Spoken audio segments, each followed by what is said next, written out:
Formula One headed to North America for one of the most popular races on the calendar. Following his heavy crash in Monaco, Vitaly Petrov was declared fit and he was more than ready to get back to racing.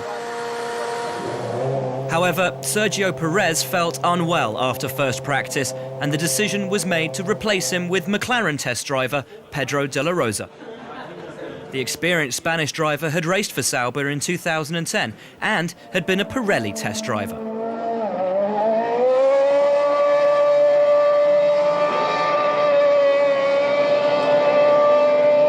Perez wasn't the only one unhappy in practice one. Vettel ran into difficulty at the aptly named Wall of Champions. Okay, Rocky, I hit the curb and then slid off the track and hit the wall. Exit of last corner.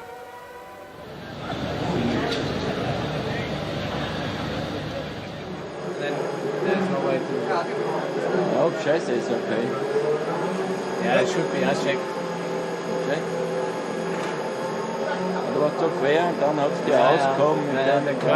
The damage wasn't as bad as it seemed, and he was back out for the afternoon session.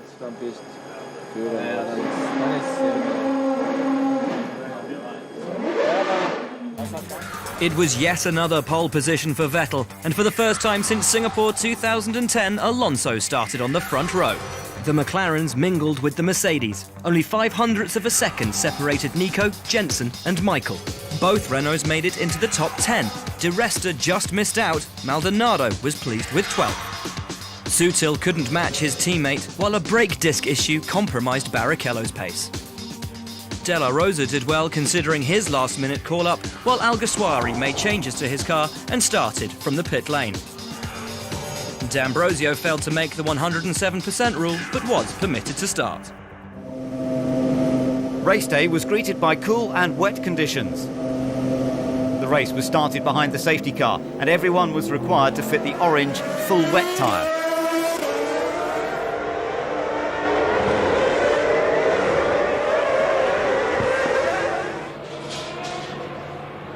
After 4 laps behind the safety car, the race was on. Vettel had his mirrors full of Fernando's Ferrari.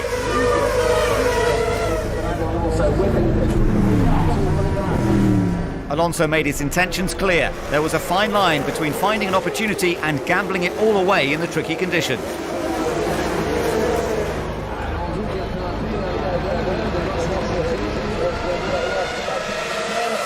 Vettel had it covered down the start-finish straight. But it was Hamilton and Webber that came to blows. Lewis dropped to 7th behind Schumacher, while Webber fell right back into the midfield.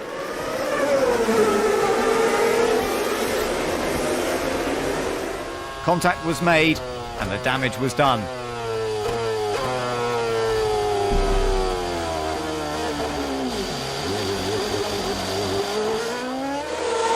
The team prepared for the worst, but Lewis was already on a fight back.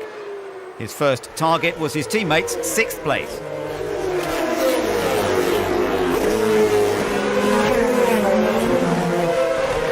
Things could have worked out better, to say the least.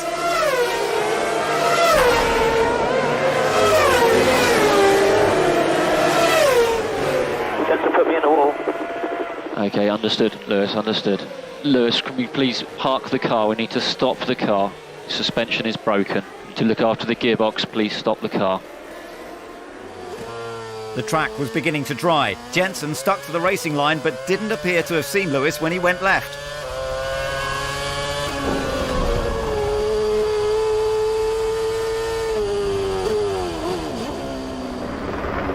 That McLaren was not going anywhere fast.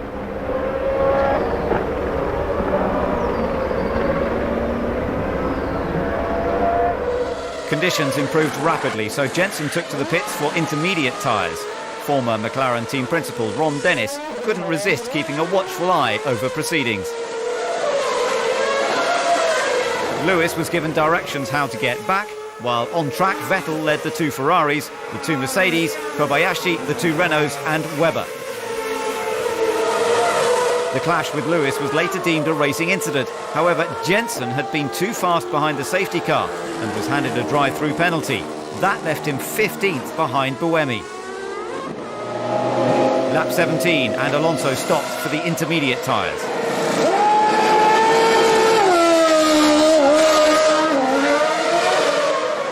Fernando won both his titles with Renault and found himself sandwiched between their two drivers, Heidfeld and Petrov.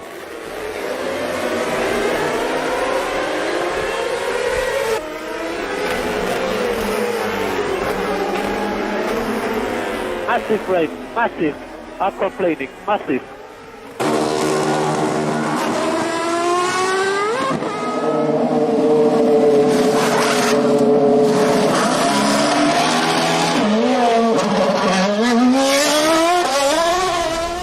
At 13:45, the red flag was waved.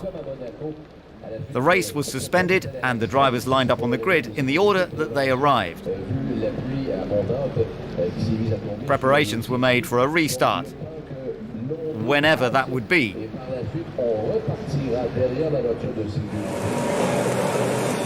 McLaren got Hamilton's car back to assess the damage, while others reflected on his driving style. Your boss needs to do something about Mr. Hamilton. Can't keep doing that. Kobayashi hadn't pitted and was a surprise second. Without the adrenaline pumping through their veins, everyone realised how cold and wet it really was. But there were some touching ways of keeping warm.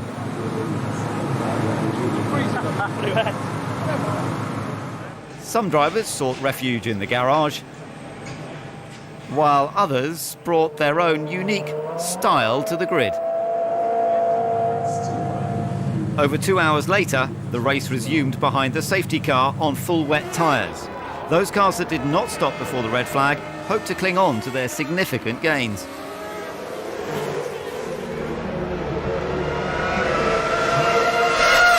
Vettel stretched his lead while Massa battled Kobayashi for second place.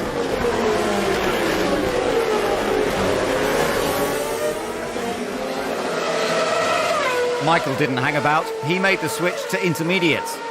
Was the Rainmeister about to show how he earned the nickname?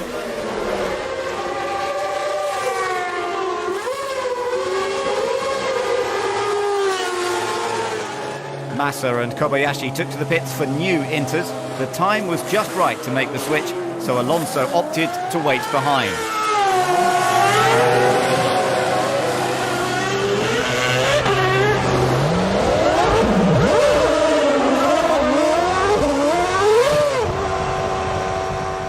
But a slow getaway meant that Rosberg got ahead. Straight out of the pits and on new inters, the Ferrari was exposed.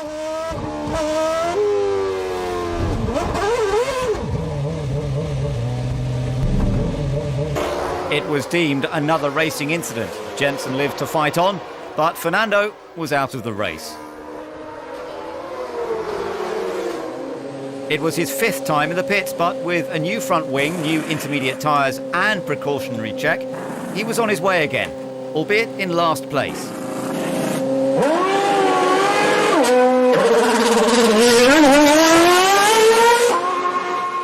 The red flag had reset the race. Vettel still led Kobayashi, Massa, Heidfeld and Di Resta, while Webber was in danger of being overwhelmed by a feisty-looking Schumacher. A small mistake and the Mercedes pounced.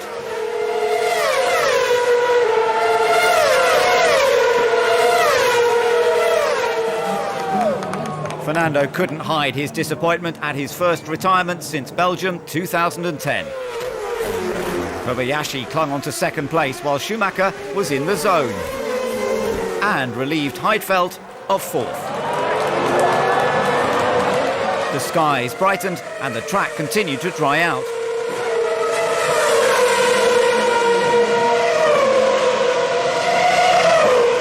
Webber was the first of the top runners to make the change to dry tyres.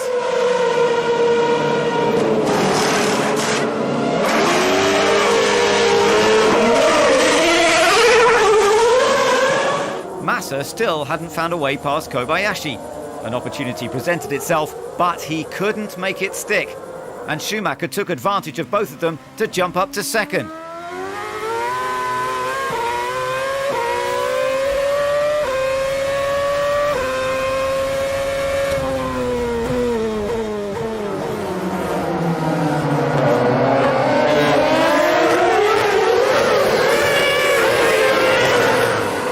Visit number 6, including a drive-through penalty. Jenson certainly knew the pit lane well by the time he took on the dry tyres on lap 51, while Rob Smedley calculated how many back markers Felipe had to pass.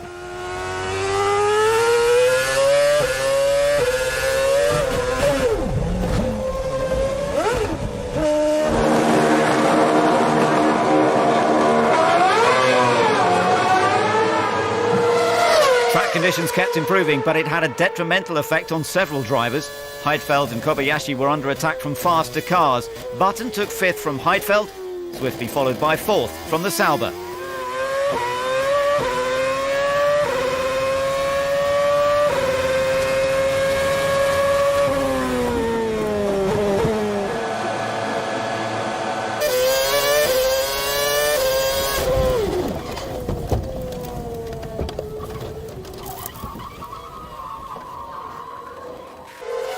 The wing went under the car and Nick could do nothing.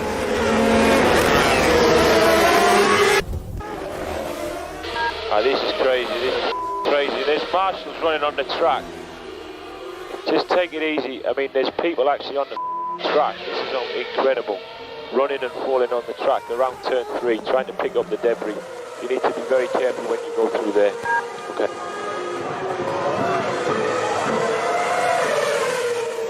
The track was cleared quickly and the race got going again. Michael looked on target for his first podium since he returned to the sport, although Webber was keen to make it a Red Bull 1-2.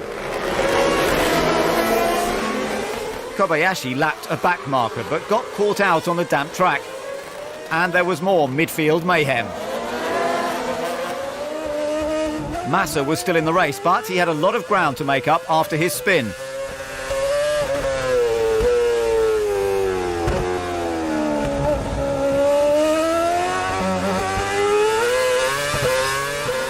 The outlook improved. The dry line was clear to see. Webber got caught out on the damp track and unbelievably Button was back up to 3rd.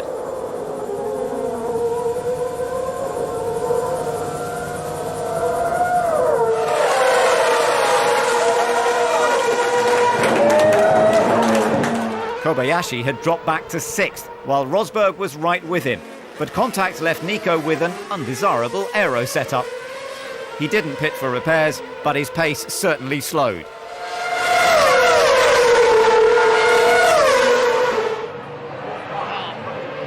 Now Michael's chance of a podium looked to be slipping away. Jenson breezed up to 2nd.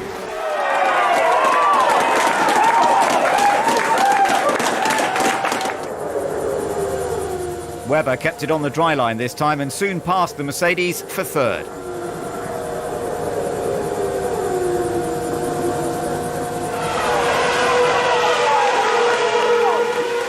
Button's attack was relentless. He had hunted down Vettel and sensed the victory was within his grasp.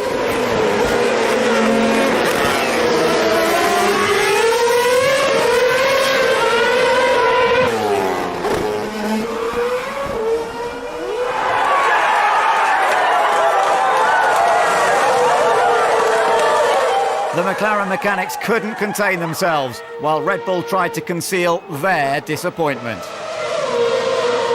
His car may have taken a beating, but Jenson was the man to beat. Guys, that was a hell of a race. A hell of a race. Thank you so much. Fantastic win. We deserved that after the race we've had, so thank you guys so much. It was the longest race on record. Schumacher was disappointed not to finish on the podium. Alguersuari was pleased to score points after starting from the pit lane, while Vettel rued his mistake in the closing stages that cost him first place. Yeah, I mean, it was only half a lap that was probably not perfect like the rest of the race. It was very easy to do mistakes today, and I did one misjudgment in the end, was a little bit too far on the outside after locking up the rear, and you know, it's within 20-30 centimeters, and you get a bit of wet on your tires and you lose all the grip. So after that it was clear that, you know, Jensen will get past easily. So surely at the moment I'm probably not the happiest guy today. That title went to Jensen Button.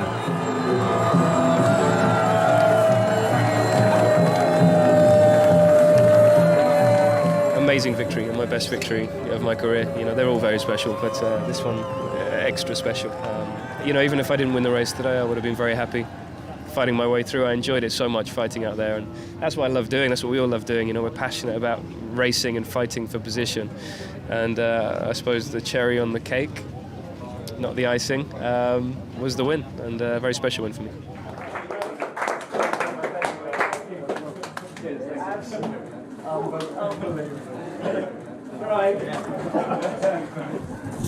Never in doubt, was it? No, that was always a There's only 6 stops as well.